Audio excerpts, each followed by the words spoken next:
पुत्रपराशरञ्च व्यासं शुकं गौडपदं महान्तं गोविन्दयोगीन्द्रमथास्य शिष्यं श्रीशङ्कराचार्यमथास्य पद्मं पादं च हस्तामलकं च शिष्यं तन्तोटकं वार्तिककारमन्या नस्मद्गुरून् सन्ततमानतोऽस्मि श्रुतिस्मृतिपुराणानामालयं करुणालयं नमामि भगवत्पादं शङ्करं लोकशङ्करं शङ्करं शङ्कराचार्यं केशवं बादरायणं सूत्रभाष्य कृतौ वन्दे भगवन्तौ पुनः पुनः ईश्वरो गुरुरात्मेति मूर्तिभेदविभागिने व्योमवद्व्याप्तदेहाय दक्षिणामूर्तये नमः। ओम शांति शांति शांति। रोहतक नगरस्थ श्री कैलाश आश्रम के अधिष्ठात्री देव श्री रामेश्वर महादेव जी के चरणों में कोटिशा वंदन। परम पूज्य श्रोत्री ब्रह्मनिष्ठ सदगुरुदेव जी महाराज के चरणों में कोटिशा वंदन। परम पूज्य ब्रह्मलीना ब्रह्मनिष्ठा गिरी माँ जी के चरणों में कोटिशा वंदन। हमारे कैलाश आश्रम के वर्तमान कोषाध्यक्ष स्वामी जी और इस आश्रम की संचालिका परम पूज्य माता जी के चरणों में प्रणाम। काशी से आए हुए परम पूज्य स्वामी दयानंद जी महाराज और संत वृंद श्रद्धा भक्तिमयी माताओं बहनों और श्रद्धालु सज्जनों सभी के लिए ओम नमो नारायणाय। बड़ी हर्ष का अवसर है कि हम लोग इस 27वें देव प्रतिष्ठा महोत्सव के प्रसंग पर इस 8 दिवसीय सत्संग कार्यक्रम में हम लोग शास्त्र की बातों को श्रवण कर रहे हैं, उसको जीवन में उतारने का संकल्प ले रहे हैं। देखिए, अभी बताती स्वामी जी बता रहे थे कि और माता जी भी कई बार बताती है कि जो अचल चल कैलाश आश्रम से अचल कैलाश आश्रम तक की यात्रा ये बताए। पहली बार कब आए थे स्वामी? 84 बताए, 1984 में पहली बार आए थे दशम पीठाधीश्वर जी महाराज के साथ में। और हम लोगों का परम सौभाग्य है कि स्वामी जी जो है इतने हमारे कैलाश आश्रम के सबसे पुराने महात्मा इस समय है। स्वामी जी इसके पहले स्वामी संतोषानंद जी महाराज थे, 2013 में वो ब्रह्मलीन हुए। इसके बाद स्वामी जी 1 नंबर पे है।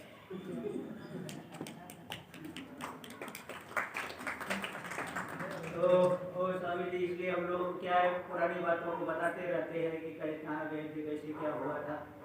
हर एक आश्रम सब क्योंकि सब गए हुए ना, शुरू में आरंभ से दशम पीठाधीश्वर महाराज जी के एकदम करीबी रहे, इसलिए सब बातों को हम लोग बताते हैं तो बहुत हमें प्रेरणा मिलती है इसके माध्यम से। भाई पुराने महापुरुष लोग जैसे चले वही सुनते हैं तो हम लोगों को विश्वास होता है भाई हाँ ये सही है। तो और गिरी माँ जी के बारे में भी क्या कहना कि वो गुरु के ऊपर उनकी कितनी भक्ति, कुछ भी गुरु जी बोल दिए सत्य वचन वो मान करके स्वीकार कर लेती थी और उसको पूरा भी करती थी। इसलिए अब देखिए परमात्मा ही परम पूज्य गिरी माँ जी को प्रेरणा दे करके कराए हैं, तभी इतने लोग लाभ ले पा रहे हैं। तो पहले दिन ही मैंने बताया था कि 2 ब्रह्म होते हैं, याद है कुछ की नहीं? गे ब्रह्म और हे ब्रह्म। शास्त्र में जो है जिसका, क्योंकि जो गे ब्रह्म है सच्चिदानंद रूप है, सभी प्राणियों की आत्मा है, बहुत सूक्ष्म है। हम लोगों का जो अभ्यास है बाह्य वस्तुओं को देखने का अभ्यास है। परांची खानी व्यतिरिक्त स्वयंभूष तस्मात् परां पश्यति नान्तरात्मन् कश्चित् धीरः प्रत्यगात्मानम् ऐच्छत् आवृत्य चक्षुरमृतत्वमिच्छन्। परांची खानी व्यतिरिक्त स्वयंभू, स्वयंभू परमात्मा ने हमारी इंद्रियों को बहिर्मुख बना करके हिंसित कर दिया है। अब तो आप लोग सोचेंगे कि जब परमात्मा नहीं बनाया तो हमारी क्या गलती, हम लोग एकदम साफ साफ बच गए। तो ऐसी बात नहीं भाई, क्योंकि परमात्मा ने हमारी इंद्रियों को बहिर्मुख क्यों बनाया है? क्योंकि पूर्व जन्मों में हम लोगों ने कामना के वशीभूत होकर के कर्मों को किया, उपासना को किया। इसलिए फल का अनुभव करना है तो इंद्रिया बहिर्मुख नहीं होगी तो सुख दुख का अनुभव होगा क्या? आप एकदम ध्यान में हो और आपके सामने 56 भोग रख दिया गया, आपको क्या सुख दुख होगा? तो हम लोग कामना के वशीभूत होकर के, कामना से संयुक्त होकर के कर्म और उपासना को किया। इसलिए परमात्मा ने हम लोग की इंद्रियों को बहिर्मुख बना दिया और बहिर्मुख बना करके हिंसित कर दिया है। आत्म सुख से वंचित रह गई, मुख्य सुख से तो वंचित रह गई और बाहर छोटे छोटे विषयों के पीछे जो है, थोड़े थोड़े सुख के लिए समुद्र की एक छोटी सी बूंद के पीछे पूरे प्राणी भाग रहे हैं। एतस्य आनंदस्य मात्राम सर्वाणि भूतानि उपजीवन्ति। इस आनंद की छोटी सी मात्रा, उसके पीछे सभी प्राणी दौड़ रहे हैं, है ना? सो सच्चिद आनंद सुख राशि सीकरते त्रैलोक्य उपासी। वह सच्चिद आनंद की राशि है और उसके छींटे के पीछे जो है सब लोग भाग रहे हैं। तो इसलिए हमारे इंद्रियों को परमात्मा ने बहिर्मुख बनाया। फिर अब हम क्या करें? तो बताए कश्चित धीर प्रत्यगात्मानम ऐच्छद आवृत्त चक्षुर अमृतत्वमिच्छन्। कोई कोई धीर पुरुष जब विवेचन करता है, संसार में वैराग्य की प्राप्ति करता है, मूर्छा उसके अंदर होती है, तो आवृत्त चक्षुर हो करके, अमृतत्व की इच्छा से आवृत्त चक्षु हो करके आत्मा को जान पाता है। मुख्य बात हमारे अंदर इच्छा होनी चाहिए। जैसे किसी कार्य के लिए आप किसी सरकारी ऑफिस में गए और आपके अंदर ये भाव है कि कार्य होना बहुत जरूरी है, तो आप वहां घंटों लाइन में खड़े रहते हो, धूप लग रही हो चाहे वर्षा हो रही हो, लेकिन मैदान नहीं छोड़ते आप, क्योंकि आपको पता है कि कार्य होना बहुत जरूरी। इसलिए वहां पे आप कई घंटे तक लाइन में खड़े रह करके उस कार्य को पूरा करते हो। ठीक इसी प्रकार हमारे अंदर जब मुमुक्षा होगी, मुक्ति की इच्छा उत्पन्न हो गई है, तो हम जो है इंद्रियों को बाह्य विषयों से हटा करके आवृत्त चक्षु हो करके फिर आत्मा का विचार करके उस आत्मा का अपने ही स्वरूप का अनुभव कर लेते हैं। तो स्वामी जी ने तो दोनों ही बातें बताई। अचल चल कैलाश आश्रम से अचल कैलाश आश्रम की बात भी बताई और जीव भाव से लेकर के शिव भाव तक की जो यात्रा है उसको भी स्वामी जी ने बहुत ही संक्षेप में गागर में सागर भर दिया है, ऐसा मैं समझता हूँ। तो हम आगे की बात करते हैं, क्योंकि अब ये जो है अंतःकरण में प्रतिबंध जितना है साधना उतनी करनी पड़ेगी, है ना भाई? हम लोगों को बार बार क्यों सुनना पड़ता है? इसलिए सुनना पड़ता है कि हम पूरा धारण नहीं कर पाते ना। पूरा धारण कर ले तो जो है एक बार में ही काम बन जाए, लेकिन पूरा धारण नहीं कर पाते हैं।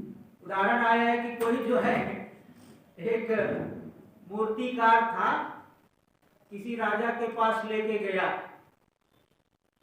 वहां पे ले जाकर के 3 मूर्ति को रख दिया। राजा की सभा में कई बड़े बड़े विद्वान थे, तो राजा से पूछा, महाराज जी इन तीनों मूर्तियों में क्या अंतर है? तो जो है राजा सोचे क्या अंतर है भाई। सब अपने सभा के सभी विद्वानों को पूछा कि भाई इन मूर्तियों में क्या अंतर है, जरा पता करो। तो विद्वान लोग देखे आगे पीछे टटोल टटोल करके देखे, कुछ बोले एकदम तीनों एकदम एक जैसी दिख रही है। फिर महाराज जी के एक जो है गुरुदेव पास में थोड़ा जंगल में कुटिया में रहते हैं। गुरुदेव जी को के पास गए, महाराज जी एक मूर्तिकार आया है कि मूर्ति लेकर के पूछ रहा है कि तीनों मूर्तियों में क्या अंतर है, आप बता दीजिए। कोई बता नहीं पा रहा। तो गुरु जी ने कहा कि उन मूर्तियों को जरा मेरी कुटिया में भिजवाओ। कुटिया में भिजवाए, परीक्षा करके दूसरे दिन जा करके बताए ये जो पहली मूर्ति है इसका दोनों कान बंद है, यानी सुनती ही नहीं। संसार में ऐसे ही बहुत से लोग हैं कि बात को तो सुनते ही नहीं। ठीक है, बात को सुनेंगे। और दूसरी मूर्ति क्या है? बोले दूसरी मूर्ति में विशेषता है कि एक कान से सुनती तो है लेकिन इस कान से निकाल देती है। तो सीधे जो है वायर डालो, इधर से इधर आ। बोले संसार में लोग ऐसे होते हैं, कुछ लोग एक कान से सुनेंगे दूसरे कान से निकाल देंगे। कुछ लोग तो ऐसे सुनेंगे ही नहीं, और कुछ लोग ऐसे हैं कि एक कान से सुनेंगे इधर से निकाल देंगे, ग्रहण नहीं करेंगे। और तीसरी मूर्ति के बारे में बताया कि वो जो है दोनों कान से सुनते हैं, वायर डाले दोनों वायर नीचे चले गए। बोले कुछ लोग ऐसे भी होते हैं कि पूरा का पूरा ग्रहण कर लेते हैं, ऐसी बात है। इस तरह के इसलिए अब हम लोग श्रवण तो करते हैं लेकिन ग्रहण कितना करते हैं, उसको धारण कितना करते हैं, इसलिए हम लोगों को बार बार सुनना पड़ता है। इसलिए आगे की चर्चा बढ़ाता हूँ, नहीं तो स्वामी जी बता दिए तो उसमें क्या कमी भाई। चल से लेकर अचल से लेकर के चल, नहीं चल से लेकर के अचल कैलाश तक भी बताए, और जीव भाव से लेकर के शिव भाव तक भी बता दिए। अब क्या बचा? मेरे लिए तो कुछ बचा ही नहीं। लेकिन अब योग्यता हम लोगों के अंदर थोड़ी कम है, इसलिए थोड़ा साधना करनी पड़ती है आगे भी। इसलिए हम दूसरा श्लोक का आरंभ किए थे, उसी का पहले उच्चारण करके फिर आगे बढ़ा जाए। रज्ज्वज्ञानात् भाति रज्जौ यथा हि,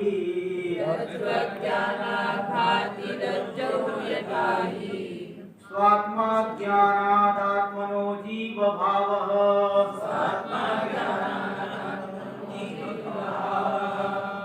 आप्तोक्त्या हि भ्रांति नाशे सरज्जुर,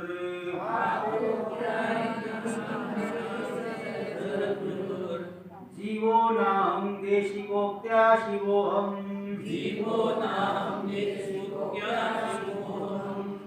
रज्ज्वज्ञानात् भाति रज्जौ यथा हि, स्वात्मा ज्ञानादात्मनो जीव भावः, आप्तोक्त्या हि भ्रांति नाशे सरज्जुः, जीवो नाहं देशिकोक्त्या शिवोऽहम्।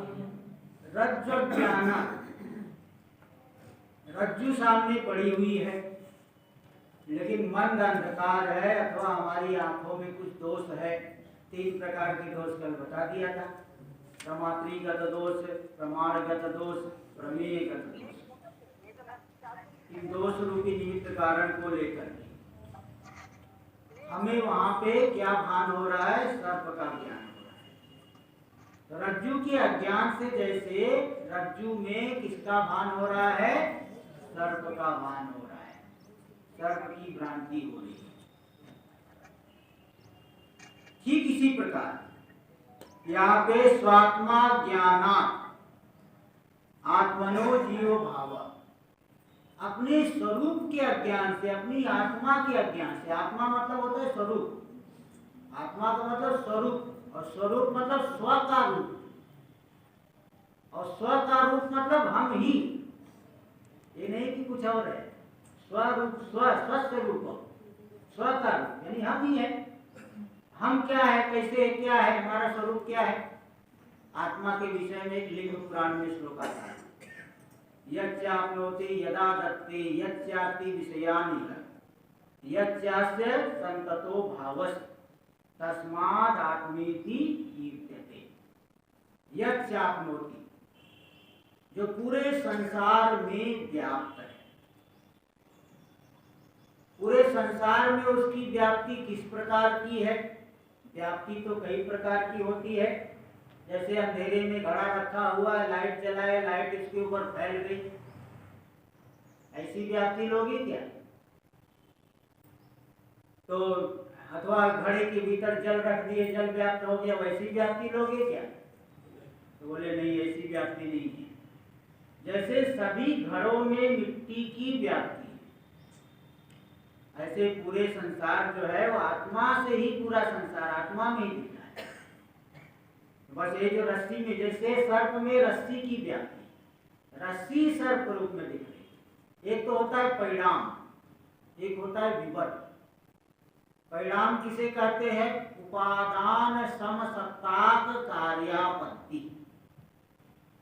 उपादान जिस सत्ता वाला है उसी सत्ता वाले कार्य की आपत्ति प्राप्त। जैसे दूध से दही बन जाता है, तंतु से कपड़ा बन गया। दूध व्यावहारिक है, दही भी व्यावहारिक है। उस दूध को पीने से भी क्षुधा की निवृत्ति होगी, दही खाने से भी क्षुधा की निवृत्ति होगी। इसको बोलते परिणाम। उपादान जिस सत्ता वाला है, कार्य भी उसी सत्ता वाला। और एक होता है विवर्त। विवर्त उपादान विषम सत्ता का कार्यापत्ति।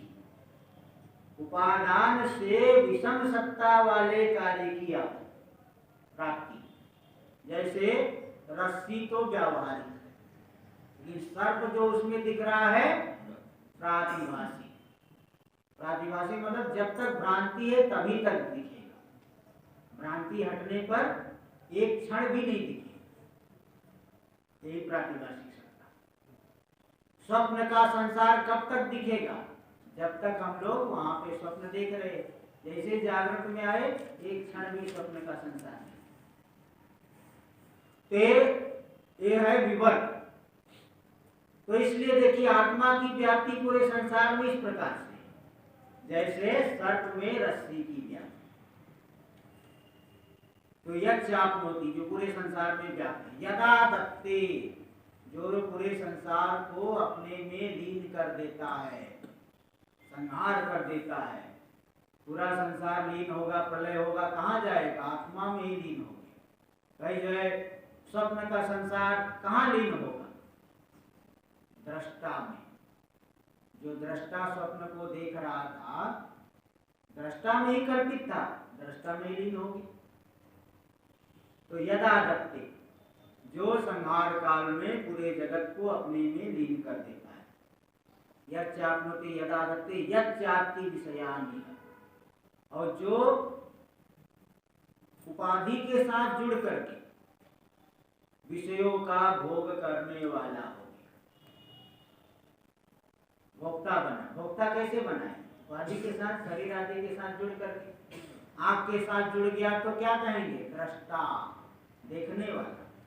कान के साथ जुड़ गया तो क्या कहेंगे? श्रोता। हम तो साक्षी है, लेकिन हम इसके साथ जुड़ गए, मैं देखने वाला, मैं सुनने वाला, है ना, मैं सोचने वाला, मैं निश्चय करने वाला। यच्चाति विषयानि, जो उपाधि के साथ जुड़ करके विषयों का भोग करने वाला हो गया। यच्चास्य संततो भाव, जो सदा रहने वाला भाव है, स्वरूप है ना, सनातन है। तस्माद् आत्मेति इत्यते, इसीलिए उसे आत्मा कहते हैं। तो जिसमें कोई भी परिच्छेद नहीं, जो सच्चिदानंद रूप है। तो स्वात्मा ज्ञानाद आत्मनो जीव भाव, अपने स्वरूप के अज्ञान से आत्मा में जीव भाव है, जीव रूप से सुखी दुखी हो रहा है। और देखो कितना अलग अलग, कोई सुखी है, कोई दुखी है, कोई पैदा हो रहा है, कोई मर रहा है, कोई बीमार है, कोई स्वस्थ है। कितना देखो, एक ही आत्मा है लेकिन कितने भाव होते हैं। ये सब भाव कहाँ से आए? उपाधि के कारण। जैसे आसमान में सूर्य 10 है कि 1 है? पक्का एक ही है ना।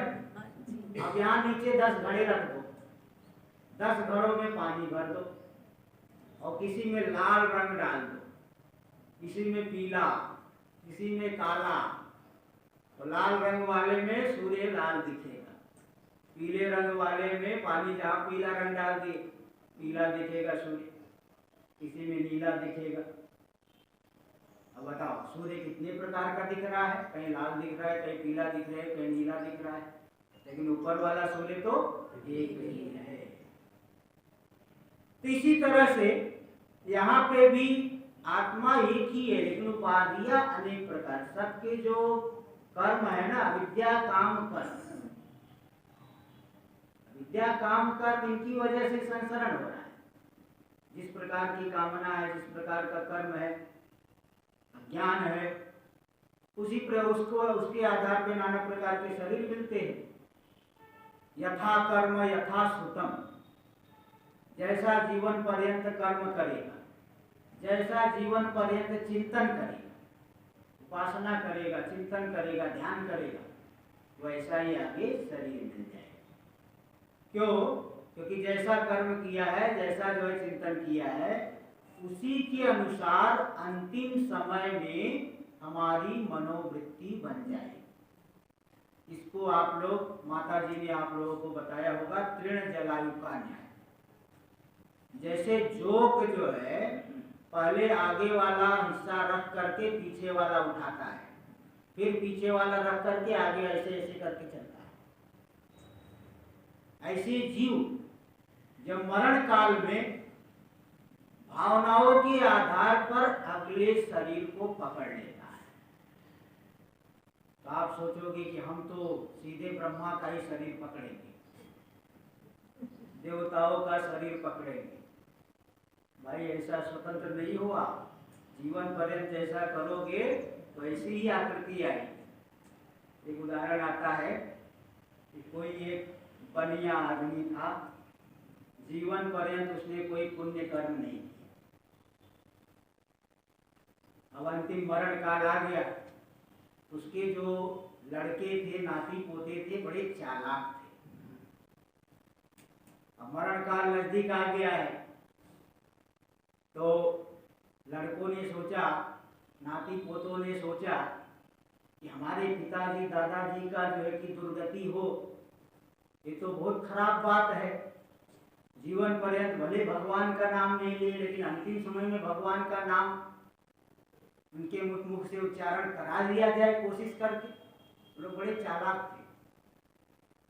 तो बोले पिताजी, और नाती बोले दादाजी, राम का नाम लो, कृष्ण का नाम लो, भगवान का नाम लो।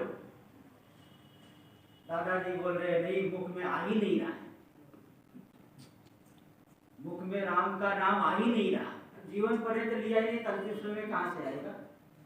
आ ही नहीं रहा है। तो लोगों ने दिमाग लगाया, बोले पिताजी कौन सा नाम नहीं आ रहा है आपके मुख में? कौन सा नाम आपके मुख में नहीं आ रहा है? तो बोले जो नाम तुम बुलवाना चाहते हो वही नहीं आ रहा है। जो नाम बुलवाना चाहते वो नहीं आ रहा है। अब जीवन पर्यंत नाम लिया नहीं, कहां से आएगा भाई? इसीलिए पहले से ही सतर्क रहो। ये स्थिति आप लोगों की तो इतनी स्थिति, इतनी गई गुजरी स्थिति तो नहीं है, फिर भी हम इसलिए कह रहे हैं कि हमारा अधिक अच्छी से अच्छी हमारी गति हो, बल्कि हम मुक्त ही हो जाए इसी जन्म में। तो यथा कर्म यथा श्रुतम, जीवन पर्यंत जो कर्म आपने किया है, जैसा चिंतन किया है, अंतिम समय में वैसी ही वृत्ति बनेगी। ठीक है, ये बात क्लियर होनी चाहिए। अब कोई कहे कि जैसे किसी ने स्वर्ग किया है, आप बड़े धार्मिक हैं, बहुत पुण्य करते हो, हाँ, संतों के दर्शन करते हो, तो बोले धर्म करने से तो कर्म करने से चिंतन तो ऐसा उतना अच्छा बना नहीं, केवल हम धर्म ही कर रहे। देखो धर्म करने से धर्म की प्रभाव से हमारी उस प्रकार की वृत्ति बन जाए। इसीलिए बात साथ में ये भी कहा जाता है भाई देवता का ध्यान करो, अच्छा ध्यान करो, कर्म भी अच्छे करो और ध्यान आदि भी करो। तो यथा कर्म यथा सुतम, जैसा कर्म है जैसा चिंतन है उसी के अनुसार अंतिम समय में हमारी वृत्ति बन जाती है और हम भावनाओं के आधार पर अगले शरीर को पकड़ लेते हैं और उस शरीर के अनुकूल हमारे कर्म, जो संचित कर्म कितने हैं हमारे, अनंत कोटि जन्मों के बीच इतना हमारे पास संचित कर्म है। बैंक बैलेंस की चिंता आप लोग मत करो, क्योंकि इतना ज्यादा हमारे पास संचित है कि ब्रह्मा का शरीर भी मिल सकता है, नारकी शरीर भी मिल सकता है। इसलिए हमें मतलब चिंतन अपना सुधारना पड़ेगा। कर्म शुभ कर्म करो, चिंतन अच्छा करो, तो हम भावनाओं के द्वारा जिस शरीर को पकड़ लिए है उसी शरीर के अनुकूल हमारे कर्म निकल करके आ जाएंगे और उन्हीं कर्मों को क्या कहा जाएगा, प्रारब्ध कर्म। तो प्रारब्ध वही आरंभ हो गया, अगला शरीर मिलेगा। अब वो प्रारब्ध में 3 चीजें पहले से ही निर्धारित हो चुकी है, उसके बारे में इसलिए आप लोग कभी चिंतन नहीं करना, है ना। सती मूले तद विपाको जात्यायुर्भोगा, है ना। कर्मों का विपाक क्या है, प्रारब्ध कर्म जो निकल करके आ गया वो 3 प्रकार के फल देगा, जाति आयु भोग। कहाँ पे आपका जन्म हो रहा है, आपकी कितनी आयु है और आपको क्या भोग मिलने वाला है पूरा जीवन पर्यंत, ये सब पहले से ही निर्धारित हो चुका है। इसलिए बड़े बड़े उद्योगपति सेठ हो तो भी उसको सुखी दुखी होना पड़ेगा, क्योंकि वर्तमान कर्म हम जो कर रहे हैं इसका फल तो आगे मिलेगा। अभी हमें जो सुख दुख मिलेगा वो पहले के किए हुए का है। तो तृण जलायु का न्याय से जीव जो है वो अगले शरीर को पकड़ लेता है और प्रारब्ध तैयार हो गया, वही हमें सुख दुख देते रहता है। इसलिए विवेक चूड़ामणि में भगवान भाष्यकार ने कहा है, प्रारब्धम पुष्यति वपुः रीति निश्चित्य निश्चल, है ना।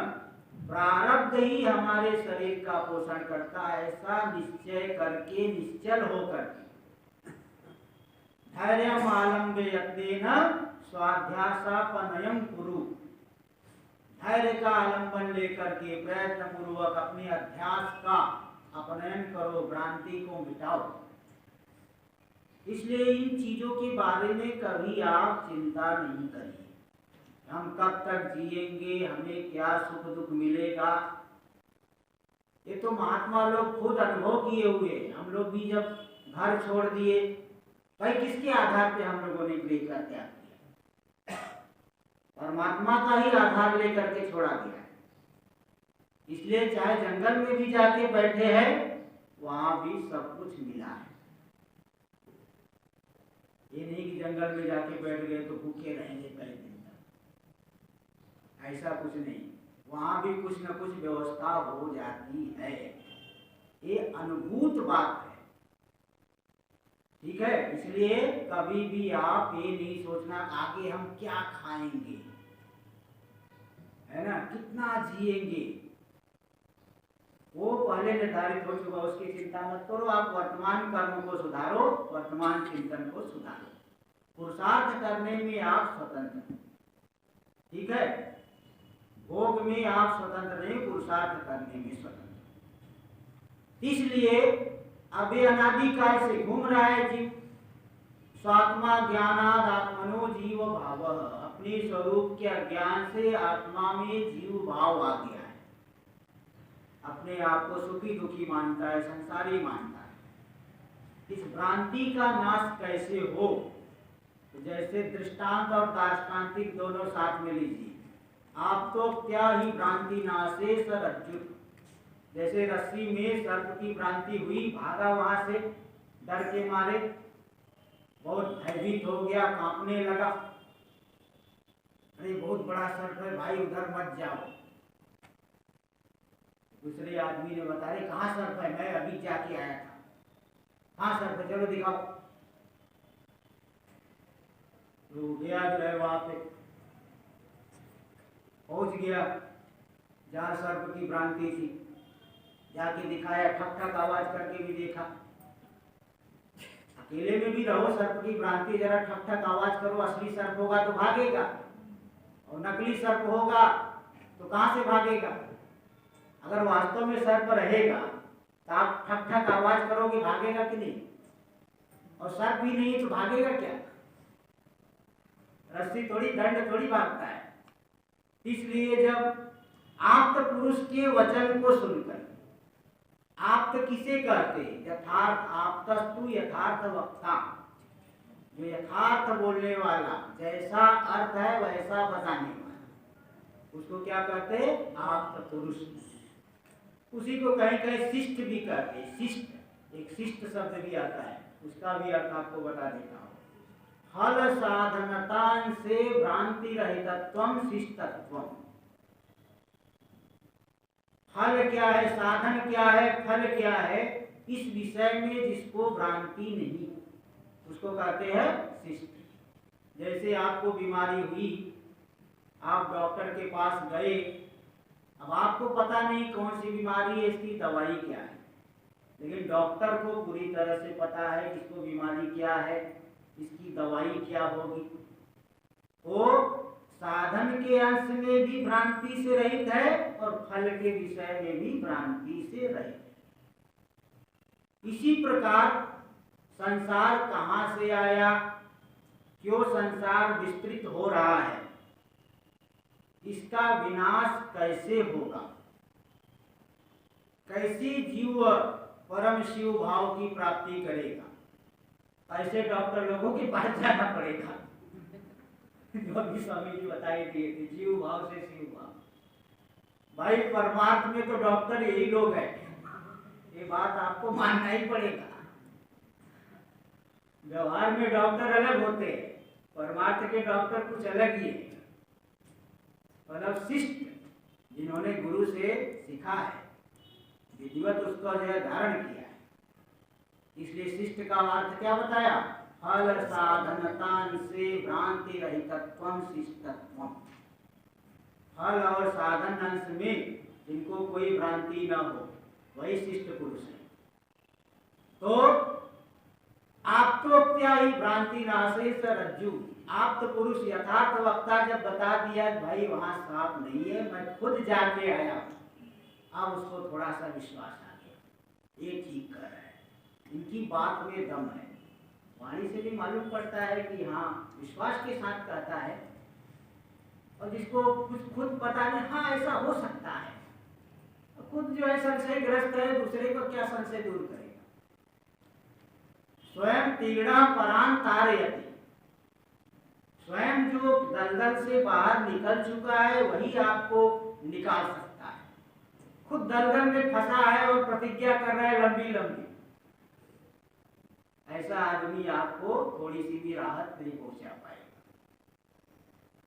तो भाई आप तक का वचन सुनकर के जब सर्व भ्रांति नष्ट हो गई तो वहां क्या दिखेगा? रस्सी ही मालूम पड़ेगी। अब समय पूरा हो रहा है, लेकिन पूर्ण करने से पहले एक प्रश्न आप लोगों से पूछता हूं। एक बात बताइए कि रस्सी में सर्प भ्रांति ज्यादा खतरनाक है कि सर्प में रस्सी की भ्रांति ज्यादा खतरनाक है? सर्प में रस्सी की भ्रांति ज्यादा खतरनाक है, क्योंकि रस्सी में सर्प को जानोगे तो भागोगे, और सर्प में रस्सी को जान करके उसको पकड़ने जाओगे काट लेगा। इसलिए सर्प में रस्सी की भ्रांति ज्यादा खतरनाक होती है। ये बात मैं इसलिए बता रहा हूँ क्योंकि हमारे पूर्वाश्रम में घटना घट चुकी है। जब मैं पूर्वाश्रम में था तो गांव में एक बूढ़ा आदमी घर के पिछवाड़े लघुशंका करने के लिए गए। उन्होंने देखा एक काला सा डंडा पड़ा हुआ लंबा। मैंने सोचा अरे इस डंडे को ले चलूं, जो है काम देगा। और जैसे ही उस डंडे को पकड़ने के लिए गए, सांप घबरा गया, वो उधर भागा और बूढ़े इधर भागे। तो स्वामी जी कौन ज्यादा खतरनाक हुआ? सर्प में रस्सी की भ्रांति ज्यादा खतरनाक है। चलो कुछ भी हो, ये संसार हम लोगों के लिए बहुत खतरनाक है। इसलिए आप की वाणी सुन करके स्वरूप का विवेचन करके आत्मा को जान लो। यही जो है गिरी माँ, इसीलिए गिरी माँ जी ने इस कल्प वृक्ष को लगाया है। तो आगे का विचार हम लोग अगले सत्र में करेंगे।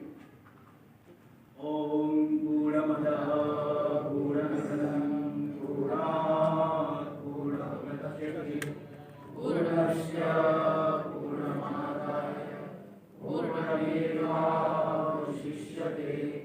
ओम शांति शांति शांति। शंकरं शंकराचार्यं केशवं बादरायणं सूत्रभाष्यकृतौ वन्दे भगवन्तौ पुनः पुनः। ईश्वरो गुरुरात्मेति मूर्तिभेदविभागिने व्योमवद्व्याप्तदेहाय दक्षिणामूर्तये नमः। ओम शांति शांति